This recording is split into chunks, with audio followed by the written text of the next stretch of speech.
Hello friends, முட்டை உள்ளே ஊற்றி எப்படி குழம்புக்கலாம் பார்ப்பாங்க. ஒரு சில தேங்காய், சின்ன சீரகம், பெரிய சீரகம், மிளகு, ஒரு பட்டை நல்லா மையாக அரைச்சிட்டுருக்காங்க. நான் மண்சட்டிலாம் வச்சு எண்ணெய் ஊற்றிட்டு கடுகு, பெரிய வெங்காயம் நான் ஸ்லைசஸாக வெட்டியிருந்தேன். அது நல்லா வதங்கினப்போ ஒரு 4 பச்சை மிளகா, 2 தக்காளி பழம் போட்டு நல்லா வதங்கணுங்க. இந்த பார்த்திங்கன்னா நல்லா வதங்கினப்புறம் 1 ஸ்பூன் மல்லித்தூள், குழம்பு பொடி 1 ஸ்பூன், வத்தத்தூள் இவ்வளோத்தையும் போட்டு நல்லா பச்சை வடை போனப்புறம் நம்ம தேங்காய் விழுது அரைச்சிட்டுருக்கோம். அதையும் உள்ளே போட்டுக்கோங்க. சால்ட்டு போட்டுக்கோங்க.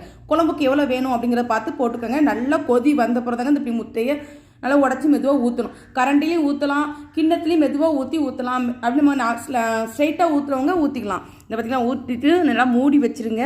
ஒரு 2 நிமிஷம் கழித்து பாருங்கள், வெந்துடும். ஆனால் நீங்கள் மெதுவாக பரட்டி போடுங்க.